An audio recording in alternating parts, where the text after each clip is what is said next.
Hello, I'm Julie Sweetland from the Frameworks Institute, and you are tuning in to the fourth episode of our online video series exploring research findings and recommendations from the Farming and Food Narrative Project. Thanks for joining. In this video, I'll be walking through a few framing traps or framing strategies to avoid. Traps are plausible, logical ways of talking about a social issue that, once we look at them with data and evidence, turn out to fall flat or do more harm than good. And traps are habits of a field. They are lurking, unseen and unnoticed, like any of the tricky spots in this swamp that you can see here. They can go unnoticed until someone points them out. As an example of a trap that affects lots of mission-driven communicators, is the myth and fact trap. We have found, and other researchers have found, that countering cultural expectations with just the facts doesn't work. So on the screen here, you can see a flyer that was put out by the CDC in the early 2000s. And it has a set of myths and facts. So I know you can't read all of them, but there are things like this. Myth: the flu shot can cause the flu. Fact: the flu shot cannot cause the flu. So on and so forth. I'm not putting this up to pick on the CDC. Number one, they're a generous funder of the Frameworks Institute. But number two, lots of mission-driven communicators use this myth-fact communication structure. Because if we're doing this type of work, if we're doing cultural change work or advocacy work, we know misconceptions and myths are out there. And so it's logical to say, that's not true, this is true. In fact, it's so logical and so ubiquitous that researchers at the University of Michigan decided to test it and find out how it worked. And this was the piece of communication they decided to use. So, in this study of myth-fact structure, they gave people this flyer, let them hold it as long as they wanted to, then took it, read it, took it away, and gave them a short quiz with these 6 myth and fact pairs. And they found, first, that people misremembered the myths as true. Second, it got worse over time. They followed up with people a couple of days later, and the level of misperception increased. Thirdly, and most terrifyingly for any of us who have put our logo on something like this, people attributed the false information to the CDC. So they'd say, no, I read this thing from CDC, the nation's public health watchdog, and they said, if you don't get the flu vaccine by December, don't bother. So what does this mean? It's not that we're in a post-fact era. I mean, maybe we are, but the study was done in 2005. And it's certainly not about the perceptions of this particular messenger. Again, this work was done quite some time ago. It is about how the brain works, about how human cognition works.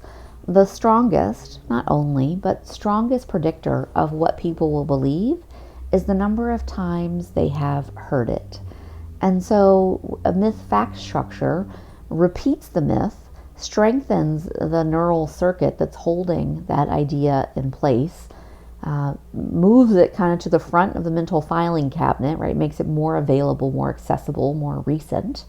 And then wants our one repetition of our sad blue fact to overcome a lifetime of experience and expectation. That's not going to work.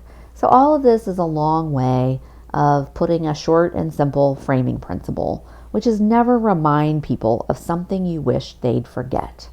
And so the next 3 traps, this is a general study. I'm going to move into some traps that are specific to the agricultural field, and that really are ways of talking about the issue that make our work harder, that remind people of things, that we wish they'd forget, or that have more nuance and complexity to them.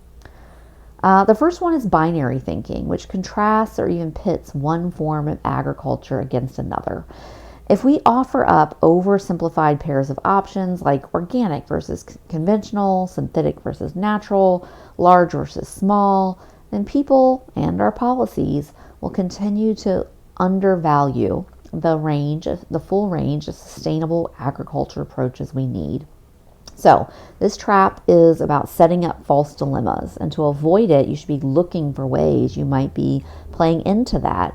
Are you communicating in ways that pit the environment against the economy or imply that we must choose between sustainability and scale, suggesting that we can either save the planet or feed the people, but we can't do both? So, an example of this binary thinking trap, of communications that falls into this trap, is on the left. Conventional farming has been heavily criticized for causing biodiversity loss, soil erosion, and increased water pollution due to the rampant usage of synthetic fertilizers and pesticides. During the 1990s, the USDA first standardized the meaning of the term organic. Basically, farmers do not use any form of synthetic fertilizers, pesticides, herbicides, or fungicides to grow their produce. Organic farming is widely considered to be an environmentally friendly way to grow food. The lack of synthetic chemical inputs reduces pollution from fertilizer or pesticide runoff. However, scientists are concerned that organic farming has far lower yields than conventional farming and so requires more land to meet demand. So this pits conventional farming against organic, and it pits, basically environmental friendliness against scale. This is the type of communication we would recommend moving against and moving away from. And instead of binary thinking, we can communicate about the same issues in ways that promote expansive thinking. So for farming to meet society's needs now and into the future, it's important to look at different aspects and impacts of farming. It makes environmental sense to encourage methods that protect water, wildlife, and soil. For farming to work economically, growers need ways to protect crops from insects and diseases. And because society will always rely on farming, we have to ensure that people who work on farms make a decent living. We can balance and meet these environmental, economic, and social goals. Approaches that focus on building up a healthy ecosystem on the farm, for example, help keep diseases and harmful insects away. This reduces the need for pesticides, which are expensive and contribute to pollution. And this approach, the more balanced approach, also keeps workers safer. So in this reframe, it's still leaning into some of the tensions in farming, and it's still making the case that kind of just the worst practices of conventional and large scale and environmentally insensitive farming aren't okay and aren't necessary. But it does that in a way that opens the door to a much wider range of sustainable practices, and it doesn't leave people comfortable in this binary, environment versus the economy. It kind of complicates that. So that's a way to reframe. The next framing trap is separate fates. This is the idea that different groups in society have different concerns and distinct experiences. If we are using language that could lead people to conclude that this issue is a problem for quote unquote them, but not for us, then that means we're falling into a trap. And here's an example. In today's technology-driven, urbanized society, hired farm workers make up less than 1% of all U.S. wage and salary workers, and the number of farms is declining. Now, this language depicts farmers as a kind of a faraway, distinct group, maybe even, a group left in the past, a very kind of minority concern. It's true, right? There aren't as many people working in agriculture as there used to be, but we can talk about the core issue, in ways that put our goals closer within reach, rather than making our work harder. So, reframe separate fates to interconnection. In today's interdependent society, we are all connected to farm workers who make up less than 1% of U.S. workers, but produce the abundant food supply that fuels our nation. So this reframe changes the wording, the pronouns, and the emphasis. So the message that comes across is we all have a shared stake in this issue and a shared responsibility to address it. All right, final trap for now, consumerist orientation. The idea that the problems of farming will be solved entirely, or primarily by changing what people buy. And of course, consumer preferences, consumer choices are part of the equation, but they are not the full solution. So to the extent that we leave people comfortable in the idea that, people just need to buy different stuff, right? We are leaving them comfortable in a oversimplified, narrow view of what it really takes to support farming.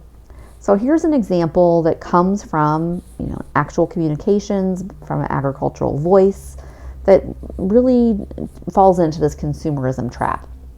As growers, we can modify our operations to suit the desires of the consuming public, but some changes add to our production costs. We must continually ask, will consumers be willing to pay higher prices for food grown more sustainably? So again, this it simplifies, it narrows, it reduces the problem to consumer demand, consumer preferences. We can reframe with collective orientation, and we should reframe with a collective orientation, because if we want a broad public response, we have to talk in terms of a public issue.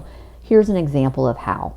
As growers, we can change our approaches to better balance economic and environmental goals, but some changes add to our production costs.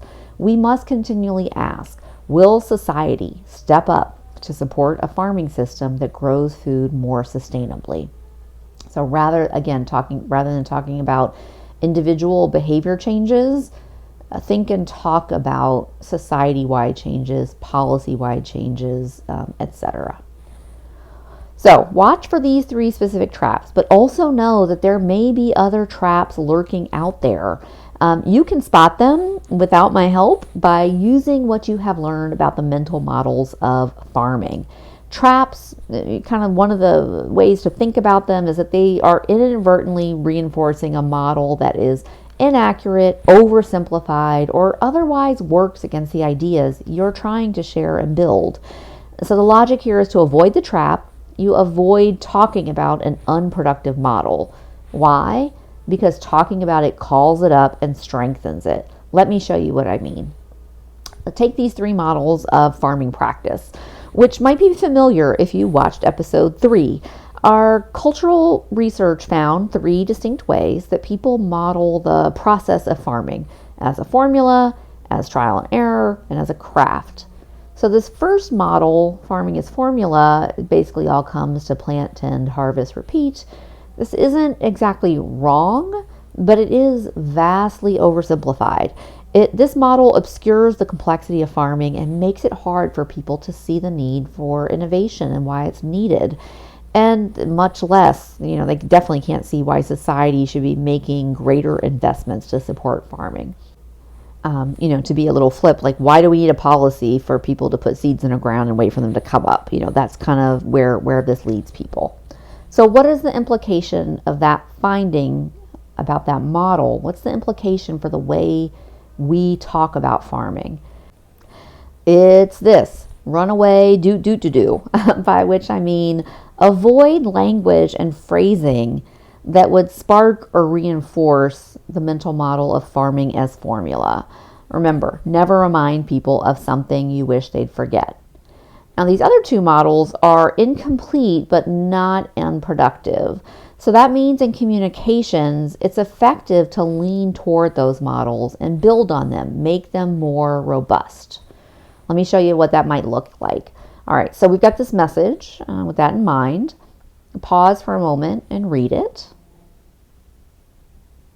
Now, by emphasizing the order of operations, if you will, this social media post calls up the farming as formula mental model. It says, watering, weeding, picking, sorting, grading.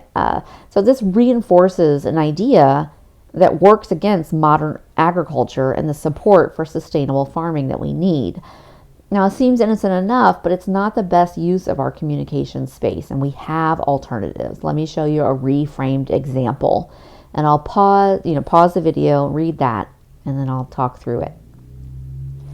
In this reframed example, the emphasis is on finding the crop variety that works. Instead of being joyful at harvest season, the staff is described as experienced. And so this is leaning more into that farming is trial and error, farming is craft, and this is just one very simple example of how mental models can be a tool that guides your framing in more effective directions. All right, so you've got 3 traps to avoid, and avoiding traps is critical to an effective framing strategy. To frame strategically, it's like avoid the unforced errors. Choose to leave some things unsaid. Don't repeat and rebut myths or ideas you wish people would forget. But there's also a more proactive piece to a framing strategy. Instead of arguing against ideas that we find problematic, we can make the affirmative case for our own ideas. We can spotlight them, direct attention to them. That's what our next episodes are about. They're recommendations for putting the field's ideas in the best light. So I hope you'll keep learning along with us. You can access our report on mental models at farmingandfoodnarrative.org or on the Frameworks website. And please join me for the next episode in our series. Thanks for joining this one.